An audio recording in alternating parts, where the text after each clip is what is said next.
Ukanti usekela mongameli we-ANC umnumzana David Mabuza uthi ukushukuxwa nokuhlaziywa kwemigaqo nkqubo yalombutho kuzakuqinisekisa ukuba kuphuculwa uhanjiso lweenkonzo.OkaMabuza ebethetha nabahlali baseKeimoes kwiphondo loMntla Koloni. Usekela mongameli utyelele ngingqi kwinzame zokugaya inkxaso phambi kwemibhiyozo yokufinca iminyaka eyi-180 ye-ANC eza kubanjelwa eKimberley kule mpelaveki.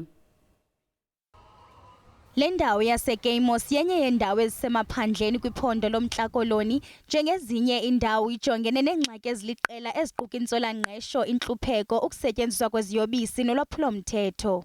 Even here, it's difficult for us to even find a plot. I'm staying with my father. I'm 27 years old. I've graduated grade 12 with flying colors. I don't have a work. I can't find work. You see, and I want a house. I have 3 children of my own. Lots of young ones are in danger here in our communities, and you don't sleep well, you don't feel all right, because I'm a father myself and I also have children, and like I said, that is a problem for now. Usekela mongameli umnumzana David Mabuza udibene nabahlali namhlanje nanjengoko kusenza amalungiselelo emibhiyozo yokufinca iminyaka eli-108 ye-ANC kule mpelaveki.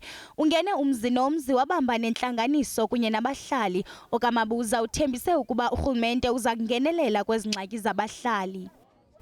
So it's a society that has got a lot of challenges, but given the right assistance, I think we can get out of these problems.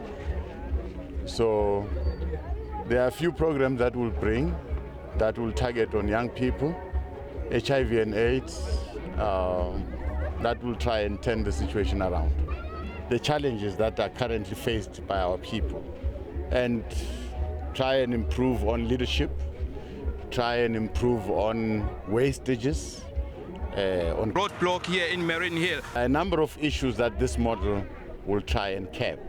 OkaMabuza ukwathembise aba bahlali ukuba apho kulawula iqela le-ANC khona bazaqinisekisa ukuba iinkonzo ziyaya eluntwini. Uthe i-ANC izaqinisekisa ukuba ibeka abantu abafanelekileyo kwizikhundla zayo ukuze incothule neengcambu rhwaphilizo.